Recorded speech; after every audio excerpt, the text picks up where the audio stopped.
Who gon' take it there? Who gon' take it there? Who gon' take it there? Who gon' take it there? Electricity, electricity, electricity, electricity.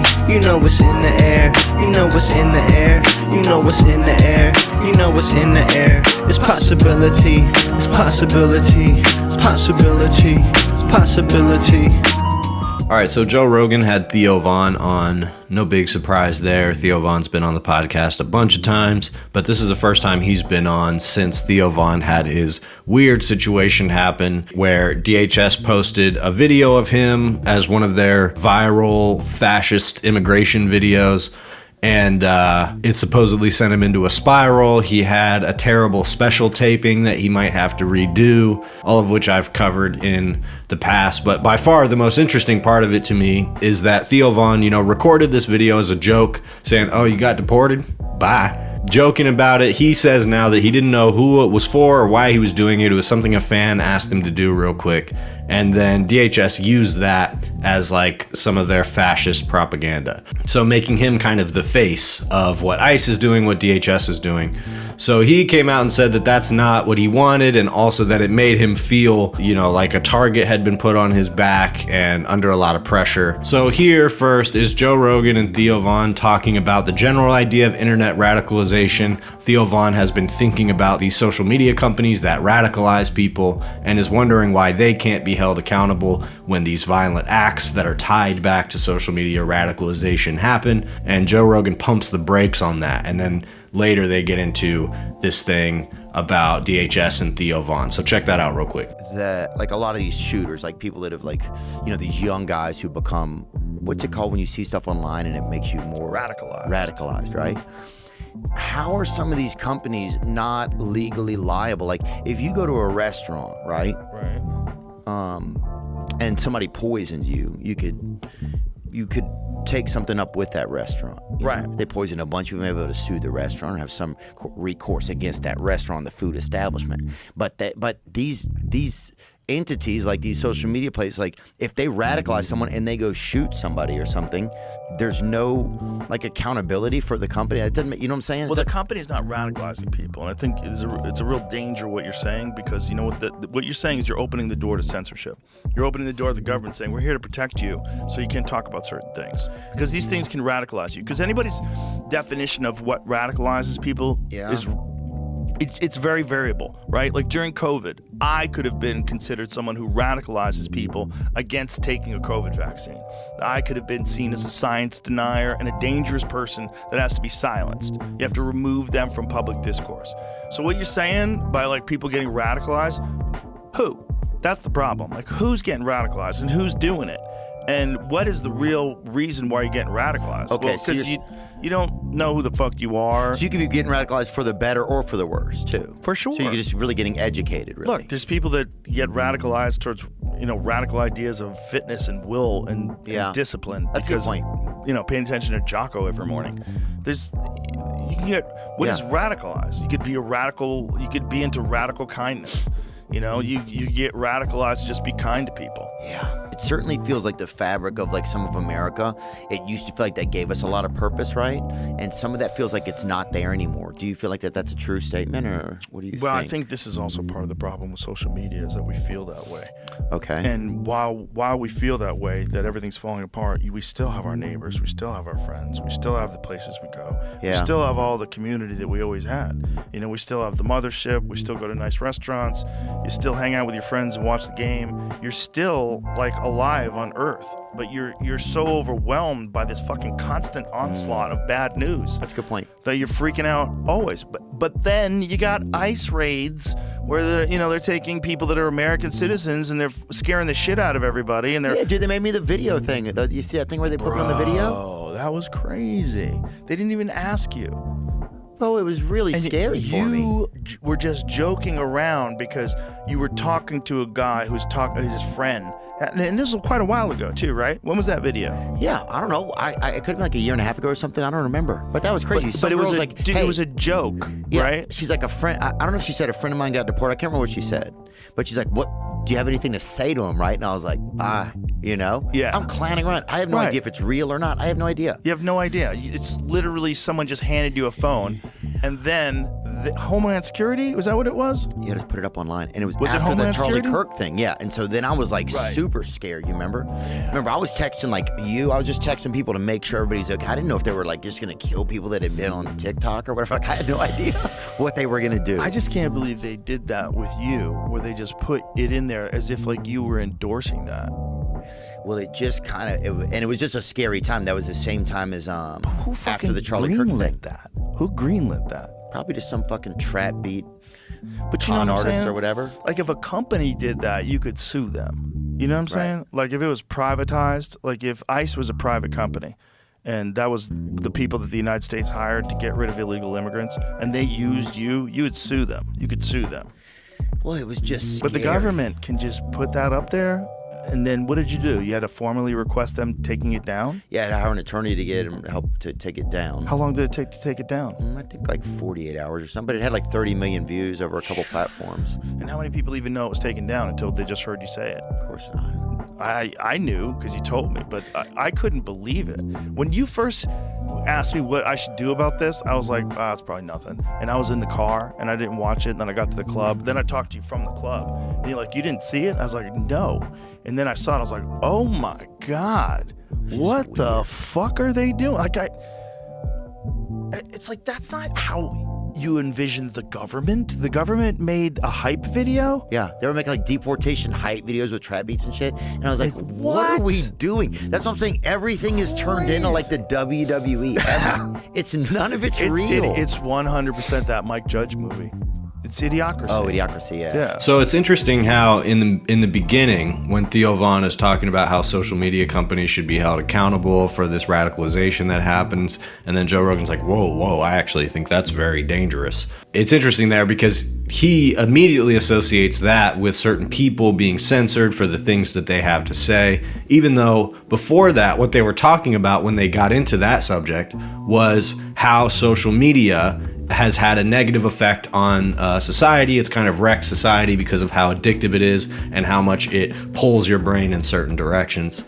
But then this idea that then you would take action against social media companies because they are radicalizing people sets off some alarms in Joe Rogan's head, because he knows he's been accused of being the one who radicalizes people, and he is, and he has. And the interesting thing about that is, even if on the issue of vaccines or whatever, really any of the things Joe Rogan talks about, even if you don't see him as radical as they get, because in most cases he's not, but you actually don't have to be in order to radicalize people. You don't have to be the farthest to the right. All you have to do is start undermining the understandings in things like science, general inclusivity, hardline stances against racism and xenophobia. You start to undermine those things and question and pontificate about it. And what it does is it gives people free range to then go as far in that direction as they want to go. And there are many people out there, I know for sure, would tell you that they got radicalized by Joe Rogan in some sense. They began their right-wing journey because they listened to Joe Rogan. He was a gateway to certain things. That's how radicalization works. And even when they're acknowledging that these social media companies, Theo Von's not even saying these people who radicalize kids online that go out and kill people, they should be held accountable. He's saying the social media companies. I think pretty much everybody can agree with that, because everybody has a sense that the algorithms are designed to radicalize people on an individual level based on their personality, their emotion, who they are, etc. And so that brings me to what they say about DHS. Joe Rogan's like, I can't believe they made you the face of this. How could they do this? Why would they do that? Who greenlit that?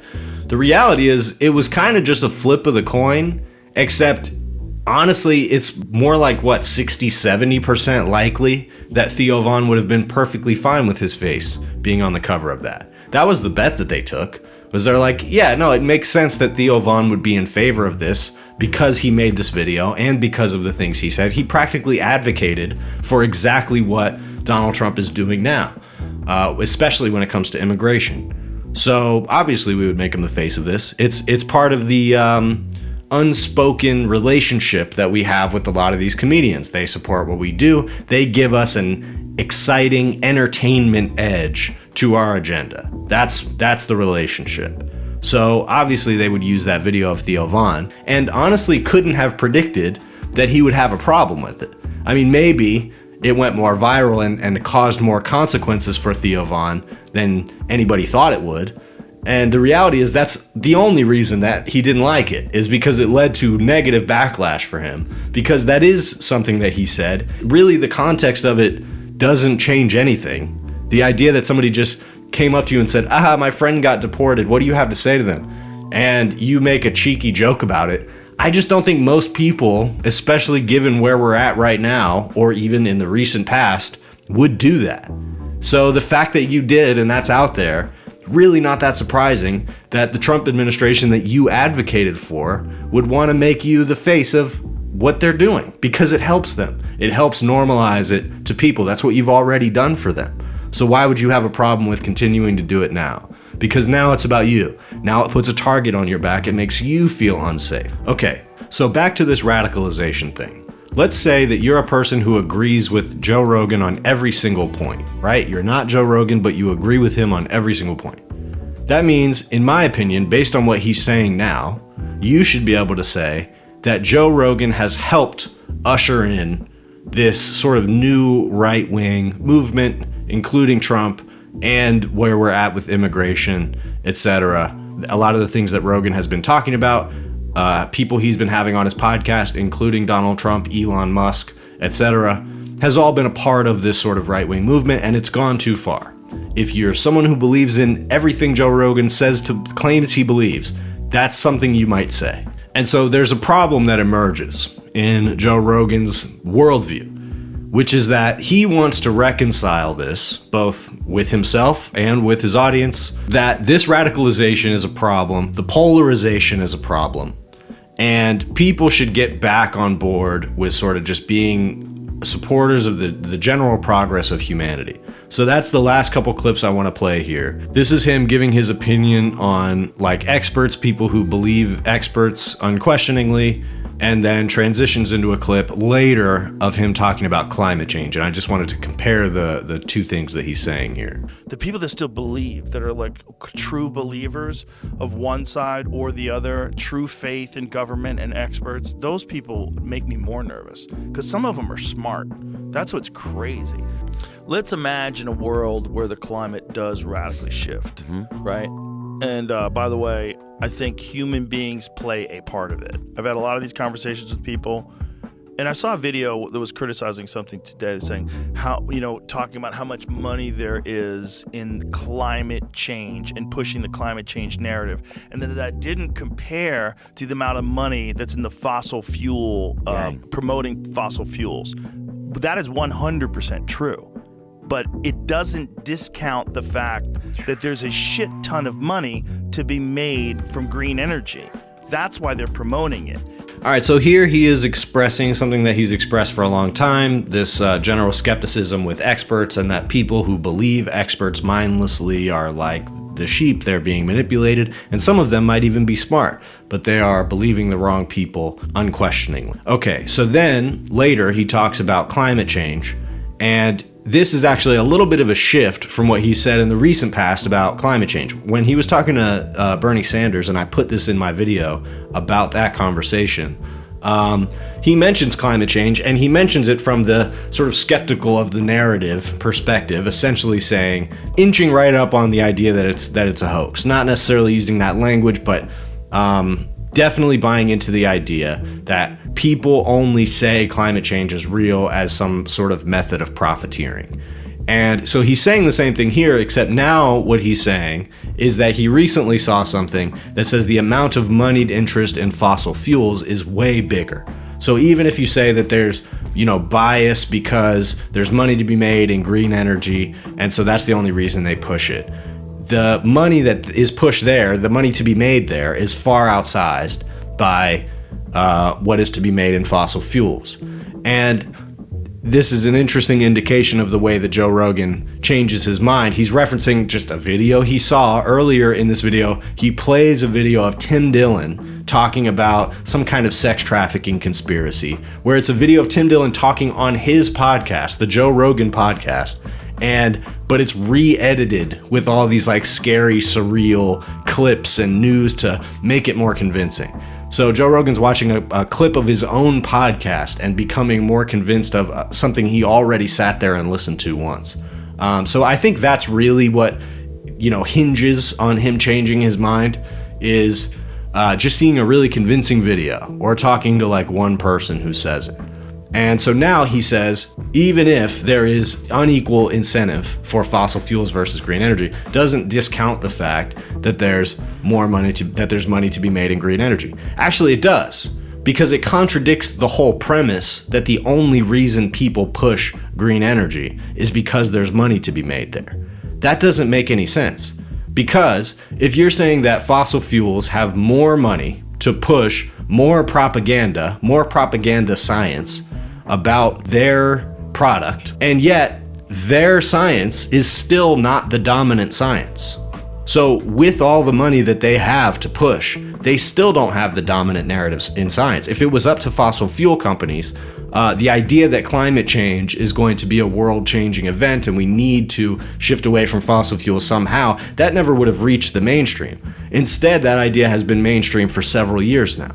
So that means that even with all the money in the world, the fossil fuel industry was not able to control that scientific narrative. And if you are acknowledging that the green energy industry has less money to invest, how could they possibly be controlling the scientific narrative with that?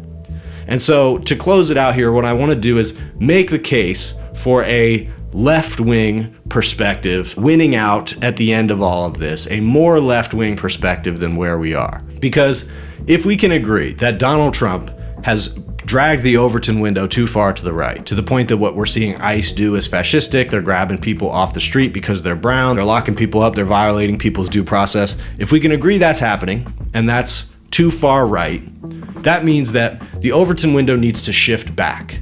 And the direction that the Overton window has shifted, along with, towards this sort of Hitlerian fascism, is also away from factual information. Because people like Joe Rogan have instilled paranoia and distrust in established scientific narratives. And so if you're curious and skeptical about established scientific narratives, that's fine. But the reality is, left-wing ideas tend to come from established information, verifiable information. And so when you follow that information, it leads you to conclusions like the pace at which we extract fossil fuels from the earth and burn it has released too much CO2 and is continuing to do so. And unless we radically reverse that, it's going to lead to mass destruction that our society at large on Earth is not equipped to handle. That's a conclusion you come to if you follow the science. And that conclusion will lead you to the conclusion that right now capitalism is insufficient to sustain life on Earth, because capitalism has driven inequality as well as overproduction and overcombustion of fossil fuels because of profit incentive, which is not necessarily attached to the greater cause of the betterment of life on Earth. So you come to anti-capitalist perspectives by following the science. And in reality, these are scientific narratives that in many cases have to work against the government. If you think the government has embraced the idea of radical reform surrounding climate change, you're delusional. The government tends not to embrace this type of information. And so in order to survive, for the survival of the planet, certainly for the survival of America right now, we need a radical reshifting to the left. Things need to shift to the left permanently so that while there may still be some room for capital and market innovation and even people, there are always going to be people that pull to the opposite direction when that pendulum swings. So if it were to swing far to the left in some way, there would still be people trying to pull it back to the right. But what we need is a decisive recentering of the Overton window really at the world at large to re-exclude many of these radical ideas on the right that are hurtling us towards destruction and focus firmly on forms of democracy and more radical forms of extremely agile societies that can both combat the extraordinary problems that we're going to be up against in the next century and also provide the maximum quality of life for the most people on Earth. Pressure getting pressed, do you feel it now? What even happens next, I don't really know. Voice carries less, can you hear me now? Soon as I get blessed, time's running out. Pressure getting pressed. Pressure getting pressed. Feel the pressure getting pressed. Yeah. Pressure, do you feel it now? I'm just saying this.